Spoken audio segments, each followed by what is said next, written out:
Hello and welcome back to Iceland, Reykjavik. It's still no snow here, only in the north of Iceland. Today we're going to finish the sweater and we're going, among other things, to stick the sweater. So I guess you still have your swatch, and so we just cut it, as you remember, and nothing happened to my swatch during those weeks that passed. It just didn't unravel by itself. So today we are going to, as usual, draw a winner for the giveaway. And in order to be eligible, you have to subscribe to my channel, like the videos. Of course, knit the lopi sweater Kristylopi. So you have to buy the patterns. You can get it on my website or on Ravelry. And then you can also join my Facebook group where you can get some help and see really nice pictures of all the colors that have been made. I mean, I'm really impressed. It's like really, really nice. Time for the finishes. So we're going to turn in the ends and then close the underarm stitches.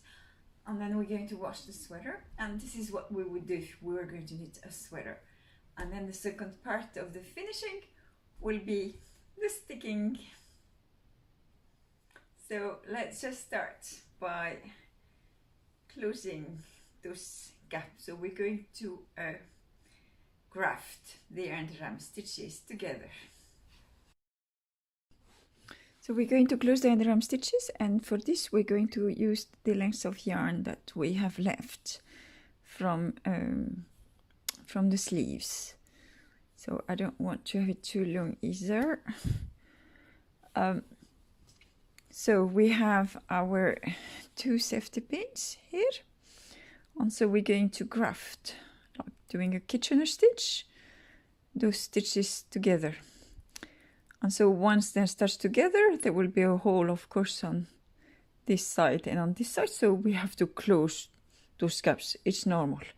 So when I do the grafting, I find it much easier to actually put the stitches on the needle first. So I just simply open it and then go 1, 2, 3, 4, 5, 6, 7, 9. What the cat is sweet. Sorry, this is number 9, yeah, and 10. All right, and then also have on the other side 1, 2, 3, 4, 5, 6, 7, 8, 9, and 10. So we have 10 stitches on each side, which is how it's supposed to be. And then I like to use a needle that is a little bit blunt, not too pointy, so it doesn't get caught into the knitting fabric. Yet Kristylopi is rather fragile, so Love Story is really very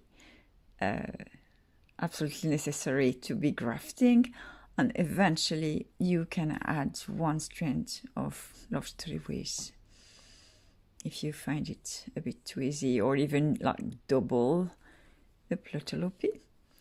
So the first things I'm going to do now is just like to close, because when I'm going to start grafting I will still have this gap here. So I'm just going to start closing this gap, and to do that I'm just kind of going around, and as you can see I'm already decided to almost like make the yarn double, so it's kind of stronger. and I'm going around the stitches.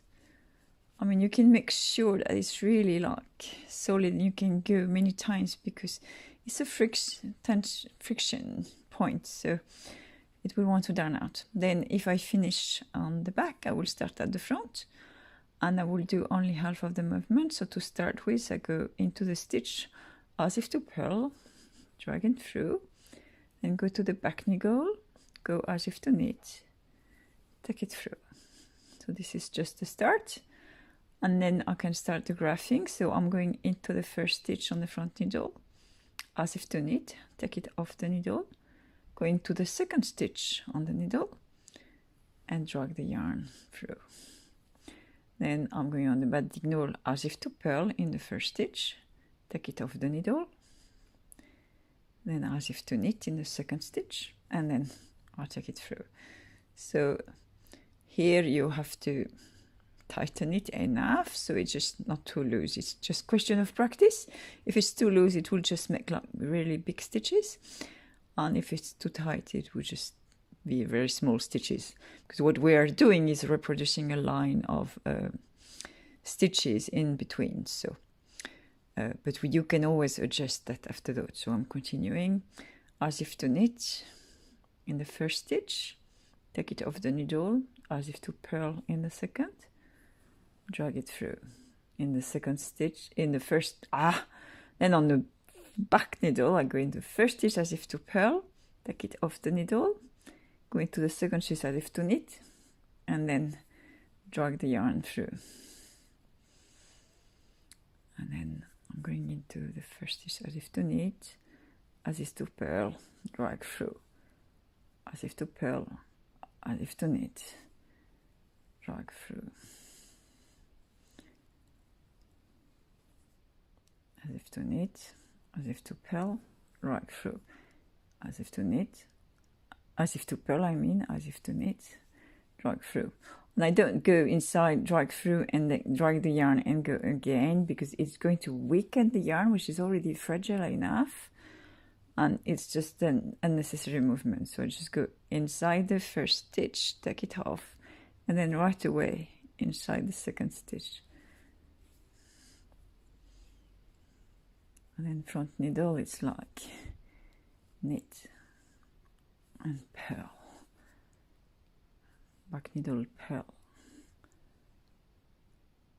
and knit,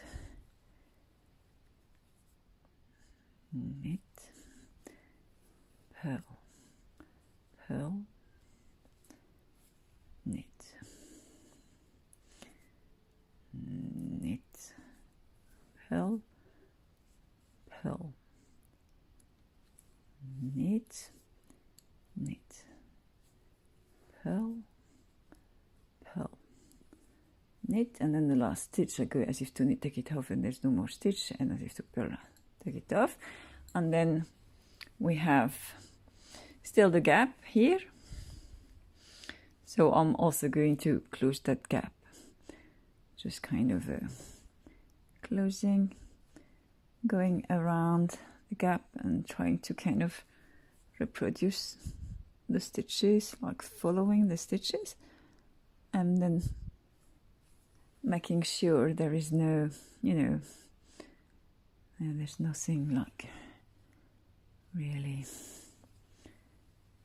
to hold, and then to darn in the ends, so just go through it and then break the yarn.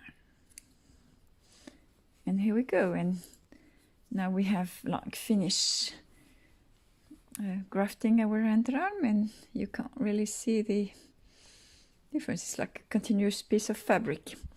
Now we're doing the same thing on the other underarm, and then we will have to darn in all the ends. So to darn in the ends, so there are two types of ends. So they are in the sleeve, we have the ends from the color work. So usually we'll darn it into the direction they're going. So this one here, I will darn it in this direction. And to darn in the lopi, I'm not going under stitches. I'm not using a blunt needle, but a pointy needle, and I will just go through the fabrics. We just felt, I'm just making sure it's not showing on the outside, which is the outside of the fabric, and that's it. And it's just going to really felt like really easily. So this one is going into this direction, so I'm just turning it into that direction. Here, and I'm just going through the stitches.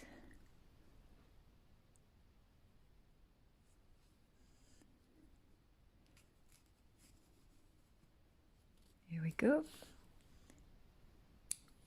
And I just cut the yarn. I will do the same with this, and then the other type of things we have to darn in is the one that is here around the sleeves. And for that one, because we started casting on, and that knitting is not round but rather making a spiral, there is a kind of a stair between the first and last stitch here. So there is one stitch here. This is really how it looks like. There's one stitch here and one stitch there. So what we want to do is like to close this round. So I'm just looking at this first stitch is, and I'm going underneath, and I'm kind of reproducing a loop and go there just to make another loop. And sometimes I make it like twice to make sure, because it's Kristylopi, so fragile. And then when I'm closing the round, I'm just going straight down, and again going through the fabric, which is why I very often just like darning the end from the right side of the work. And if you don't see the needles, then you're good to go. And that's it for that. Now here I'm just thinking of making a contrasting piece of yarn. Yeah, I'm not sure which one I want to. I'm just doing twice, and we'll just see. But here I have left all my, or almost all of my ends here, and we're going to make a sewing stitch here on both sides. And so those ends are going to be caught into the sewing and will be secure, so we don't have to darn them in. And then if we look at the inside of the sweater, they're all, so all those ends, for example, here I'm taking it off, but they're all going inside here, and they will be caught in the sewing. So, and if you haven't put them in the middles, you can always, so I have, you can see I have my 2 pair of stitches that are knit on this side, and so I have been taking, I'm just going in between those 2 stitches, and then with a little crochet hook, I'm hooking them inside the knitting. So yeah, I still have one here. So this one I'm going to let it go again inside. So I'm going into between the 2 stitches and taking it inside. So I have all my hands here, then I will darning all the other ends, and then it will be time to actually wash the sweater. Now I don't want to stick right away, I just want to make sure the fabric has relaxed before, so that everything is the way it has to be. So this will be like really the end finishing for a sweater. So I'm going to finish with my darning ends, and then I will show you how I wash the sweater. So this first wash is really mostly meant to soften the sweater and let the fabric relax, and everything, all the little defects or irregularity, they will just disappear. It's like, and everything gets softer, and if you've been washing your swatch, you should know. Yeah, so I see you in a little while.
the sweater is now washed and dry, and I really like how soft it got. Like, it's really, I mean, the plateau lopi really gets to expand, and it's really nice.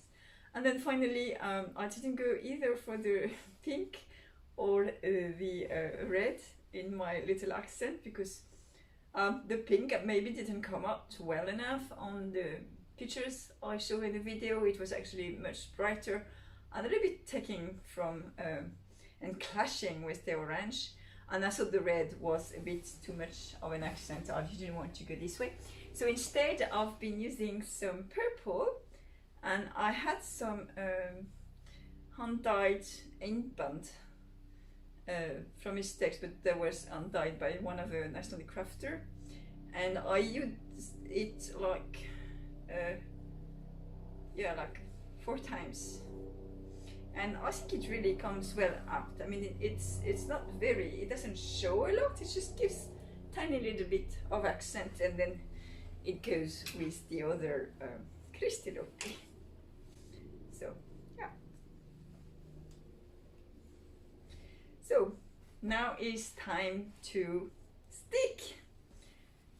So as you remember, we have left all our yarns, the ends at the front where the 2 purl stitches are, and we're going to do this the Icelandic way, the traditional way, Icelandic lopi sweater, which are relatively recent, were made. That is, we're going to sew in each of the purl stitches a straight line with straight, just little stitch, not too long, not too big, and then we will be able to cut in the between. And so all these ends are just going to fall off, but they will all be caught into the sewing, so there won't be any necessity to do more with them. They're just perfectly secure. I'm going to show you that using the sewing machine, and then I will show you 1 or 2 options where you, if you don't have a sewing machine or are afraid of the sewing machine for some reason, after that. All right, let's do it. Don't be afraid. So we're going to start positioning our foot so that it goes just where, so we can sew like the closest to the line of knit stitch, but within the purl stitches. We don't want to elongate our sweater, but we still want to open up the purl stitches, the 2 purl stitches, and you can see there's really enough space for the foot. And then we're just going to go like slowly, and then usually I make a little back and forth to secure, and then we just go and just stay close. Then here I'm always careful that I'm not going to you know, to sew the back at the same time. And now we are on this side, so we're going to put all the ends on the other side like this. And so at the back they will just be caught.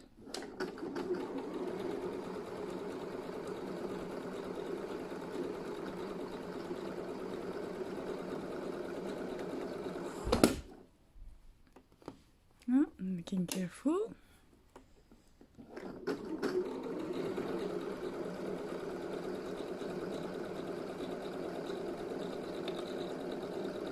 And now a little backward stitch. So personally I think like going only once is enough. If you would be using another yarn, or if you're not sure, if you wanted to stick cotton, because you never know, I mean, you could make another piece of another stitch, well, just very close to it. You don't want to be going too often, because you still want to keep the knitting elastic. If you're going like too many times, then it gets like really rigid, so we don't want that. For this tutorial I've been using a black thread, because it was what was in the machine, to tell the truth. It's going to be hidden, so it doesn't really matter, but as a general rule, I would still like try to use a similar color. Not too similar that you don't see it, but relatively similar. So now we're going to sew on the other side, and then I will take the ends on the left side and sewing on the right side here. And so this way it will really catch all the float at the back. Like now we're going to sew the other side, so it doesn't really matter if we start from the front or from the back. It's just that I find it easier usually to start at the bottom, because then you don't have to drag all the sweater through. But then the advantage on the other hand is that there's no risk to be catching the back. So whichever you like best. So we had our first stitch here, so we're going to sew now on the other side. So I'm just doing it in exactly the same manner. That is following closely the line close to the stitches, into the purl stitches.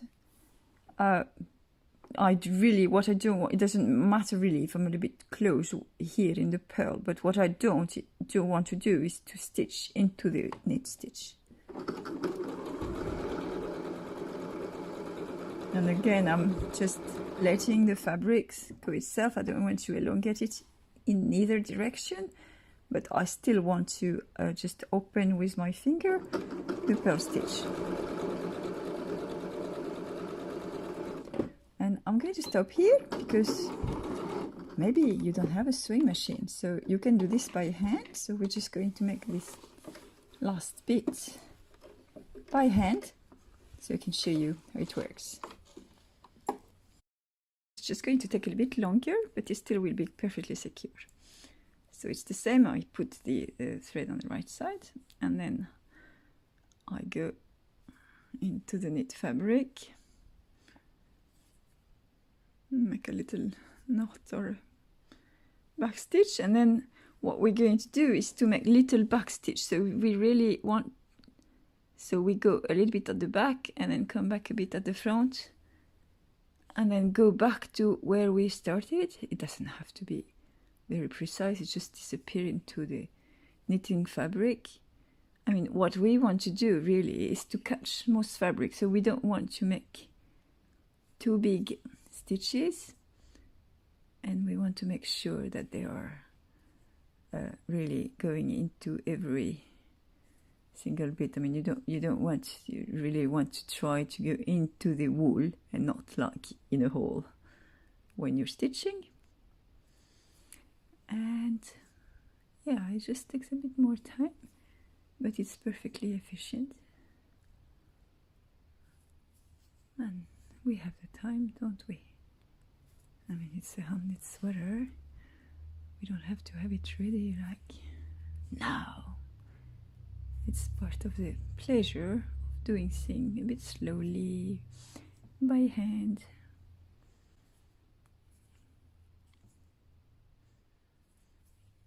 And so forth. Alright, so I'm going to continue, finish this part. And then there's going to be time to cut. Ooh!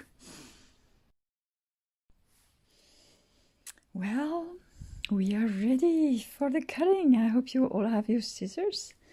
So as you can see, the ends are in the middle of the two line. Can you see it? Two line of knits, of stitches. And so we just cut in the middle.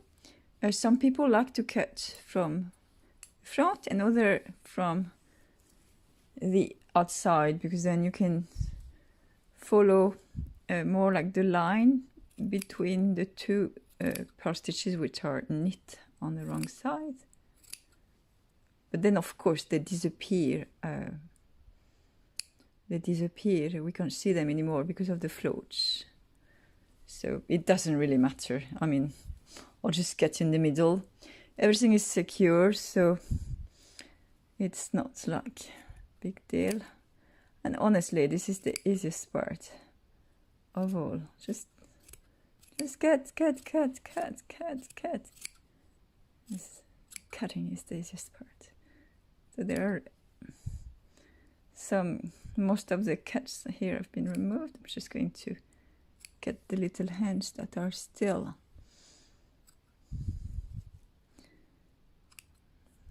Here, just to make everything clean. Yeah, they fall off, most of them, but there's always one or two that is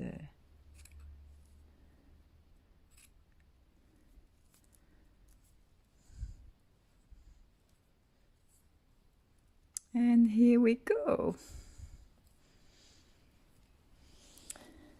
Sweater is all cut.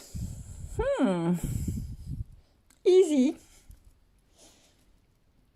No big deal. And as you can see, I mean, everything is well trapped. I mean, we can even trim a little bit if we want to. I mean, no hands is going anywhere. It's just perfectly secure.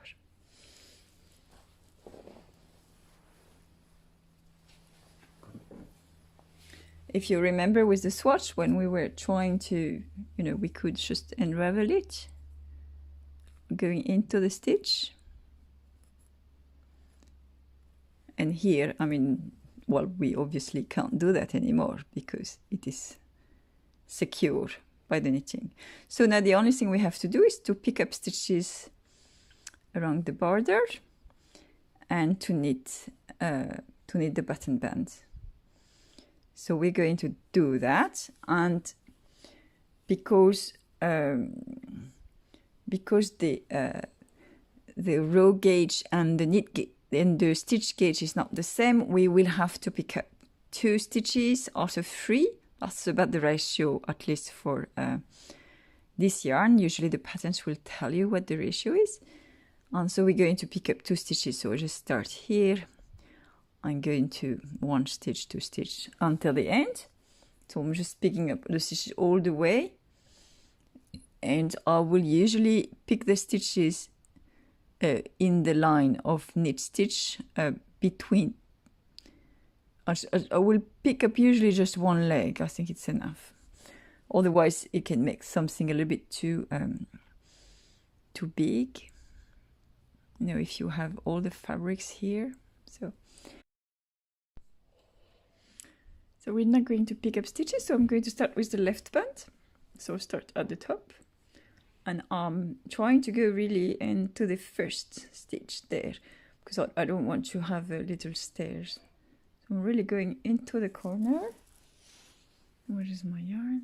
With my main color.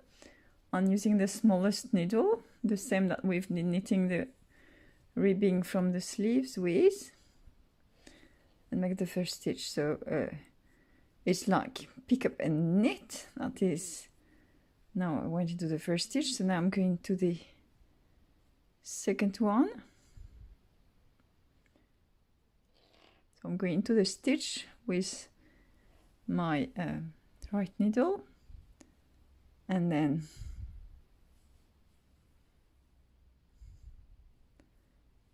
I'm picking up or throwing. Went to 2 stitches, so the next one I don't go into it because it's 2 out of 3, and I'll take the into the one to the next one, and then I'm just using my left hand as the second needle. Then I'm going to the next stitch. Up.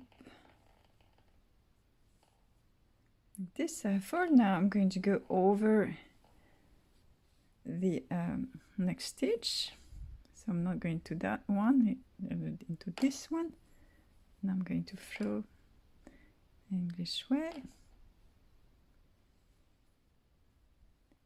So 2, then I'm going over, and I'm going into 2. So here I have my line of stitches, and I'll just go into the leg here. It's really easy to follow. I'll skip this one and go into the next. Sometimes you have the floats on the back that want to pop up, but just avoid them. Like this. So I'm going to just pick up all the stitches until the end. And again, I'm trying to go really into the corner there so that I have a straight line and I don't have a little stairs going on there. I'm saying in the pattern that I want multiple of 4 plus 2 because I want to start with 2 knit stitch here when I do the ribbing, and then end with 2 knit stitch on the front side. So when I arrive toward the end, is where I'm eventually going to cheat a little bit and maybe not go into exactly 2 out of 3, but maybe like in every, or just to make sure to adjust. I mean, it won't show, but so I have 48, which is a multiple of 4. So I'm just going to continue. So I need 6 basically. So just going to do this. 4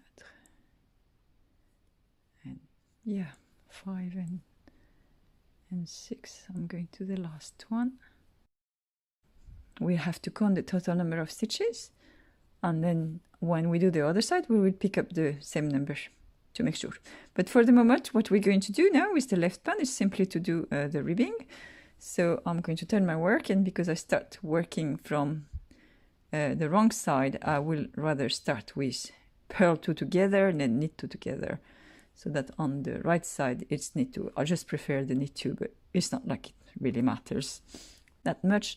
And if you don't have a multiple of 4 plus 2, then there's just no symmetry, and maybe it doesn't matter either. The border is done. It may seem that it's a little bit too tight, but it's just because the ribbing will be stretched a little bit. That's the idea. And now we're going to pick up the stitches, this time going from the bottom, because we always pick up stitches from the right side, on the right side of the cardigan. So I'm going to try to pick the same number of stitches that I had on the other side. So I would do the same, just pick up stitches until here, like 2 out of 3, and then after that just like count a little bit and make sure I get the right number. And then we will also start to knit them. Of course, I did the purl stitch or short or the Norwegian purl when doing my ribbing, and then I've been binding off in rib pattern like we did for the neckline. Then on the wrong side we have the little fringe here that is still perfectly secure with the stitch, and I'll show you later what we're going to do with that one, because it's not so nice, is it? I have now picked up stitches and knitted 3 rows on my right band, and now I have to position the button. And first I have to choose the button, which is for me the most difficult part. So I have a box full of buttons, and I have some here that I kind of like, and I hesitate between, so we're just going to see how it looks. So I have those little flowers, which actually I think I like very much. And I have just a certain 1, 2, 3, 4, 5, 6. I don't know, only 6, but since my sweater is much shorter, that should do it. And then otherwise I had those, but I don't think the grey will go. And I really like the flowers. Really, I really do like them. So I'll just go for the flowers. So usually what you do is just to place your button, and you can measure if you want to.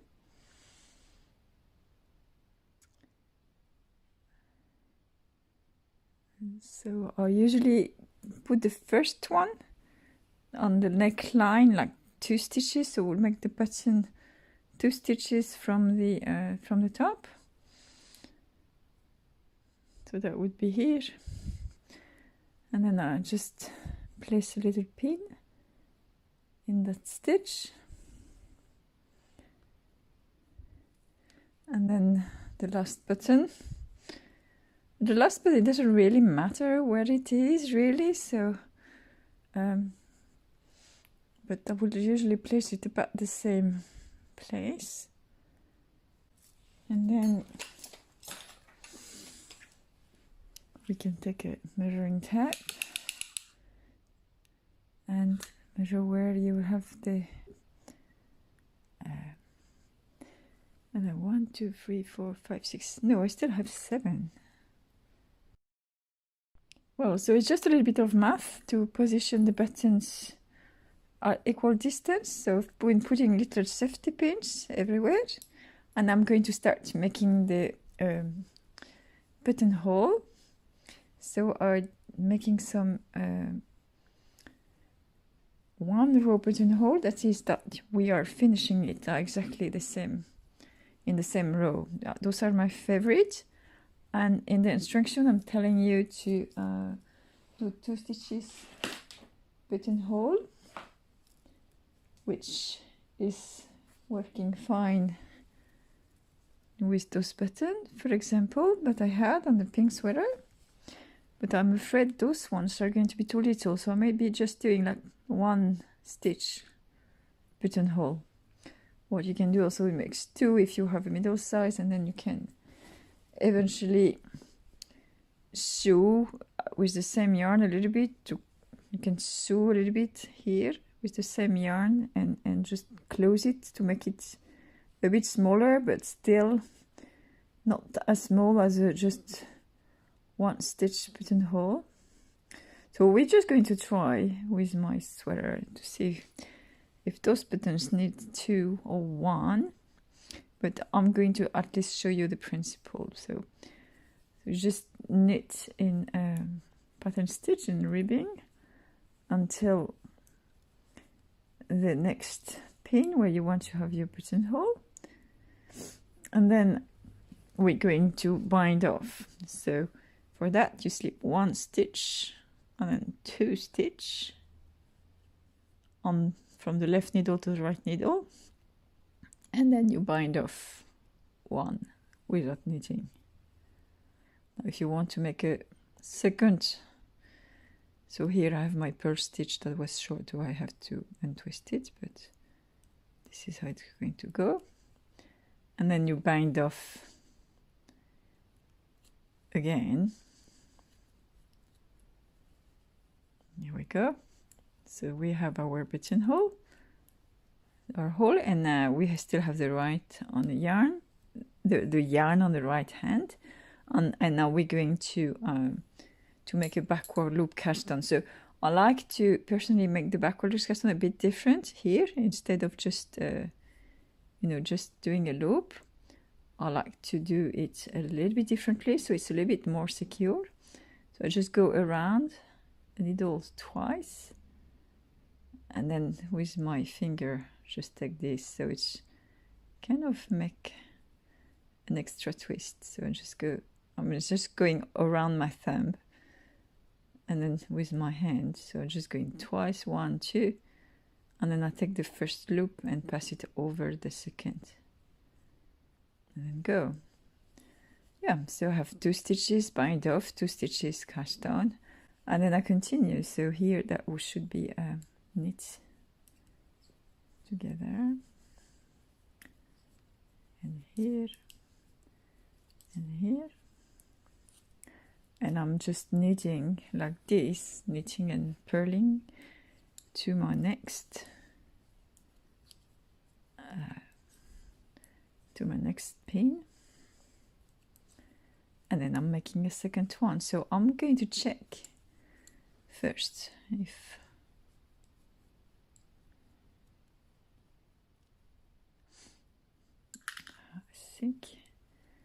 I think 2 that I will have to close a little bit will be fine. So because I think if I'm doing only one, it's going to be too small. We're still going to try.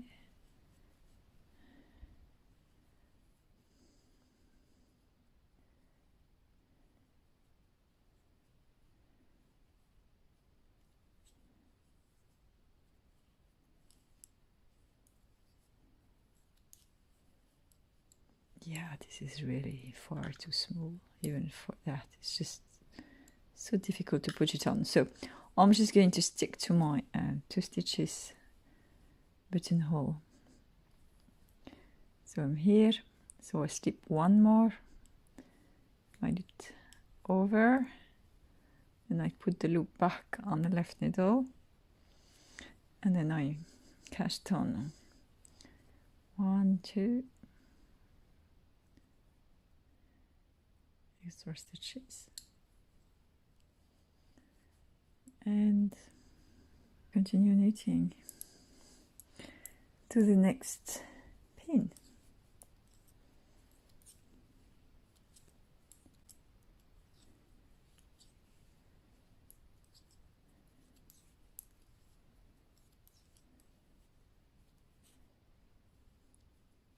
And so on until the end. And then once I'm done with all my buttons, I'll just continue doing my ribbing normally and bind it off. And then my buttons are there, all of them.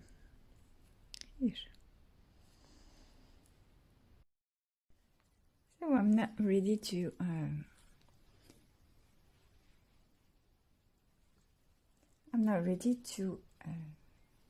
block my band, so we'll usually put little pins.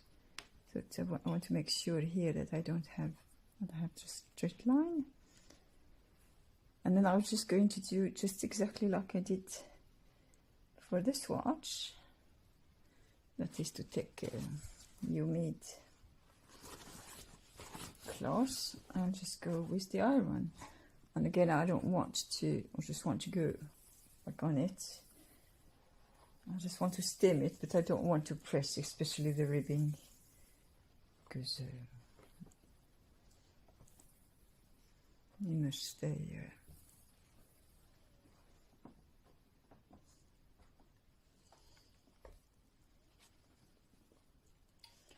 Now I have to wait that it's dry before I take it out, and do the same on the other side. Make sure they're all the same length.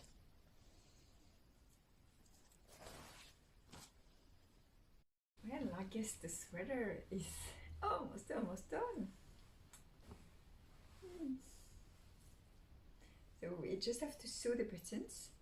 And here there is one little trick that I would like to tell you about. Is that knitting is not like cycles that are piling on top of each other, but it's like a spiral. So if you were going to sew the button exactly where the buttonhole are, what's going to happen is that we're going to see here on the motif a slight stairs, because it's going to be spiral. So we have to cheat just a tiny bit with the buttons that are just there, so we make sure that the patterns are meeting together. So I'm going to sew the button, and then I will show you the sweater a bit better and put it on. So I usually use the same yarn, and in this case, because those buttons, they have this little hook at the bottom, so I'm just using Love Story double. I'm just going many times inside to secure them, and then just darning the ends.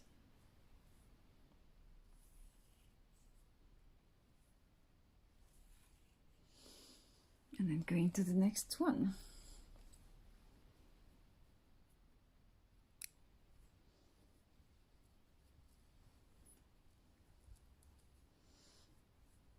Actually, the size of the buttonhole is just nice. So here, this is where I have to be careful, just that this is a line, and there may be a slight difference where the buttonhole is. It won't hit exactly. This one is kind of almost in the middle of a pearl. It's on pearl and knit, and here it will be a little bit more like on just the pearls. So just tiny little details, but it can matter. I don't think it matters that much for this sweater, but sometimes you have some motifs that are really apparent and you cannot really see. It's like they're not like facing each other.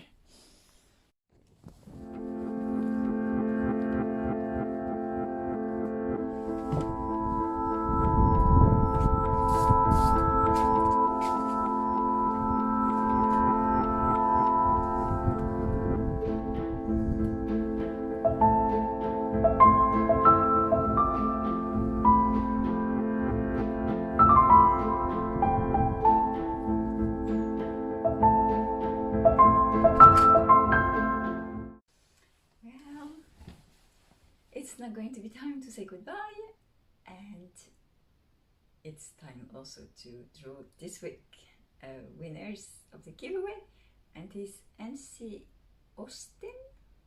I hope I pronounce it right again. So this week's win will be my new book about socks of Iceland. I will maybe talk to you a little bit more about it in one of the knit postcards, because as you know, I decided to prolong the knit along for 4 weeks more. So next week I will talk about how to care about your new lopi sweater, you know, if it gets dirty, how to wash it, how to care for it, how to repair any holes that may come, so you can keep it for a long time, because we've been spending some time on it and we want it to put it to good use. See you next week. Hey friends, so I'm just adding a little bit to today's video, because I saw in the Facebook group that there were lots of questions about buttons, and it's always a bit of an issue for me. So I thought, because I'm prolonging the knit along to the 26th of March, I thought that I would make also like a special button. So I'll have a special buttons where we will be visiting Gudrun, who is making fish skin buttons with fish skin salmon, and they're really beautiful. Well, I'll see when I can do it, when I have disponibilities. Okay, see you next time.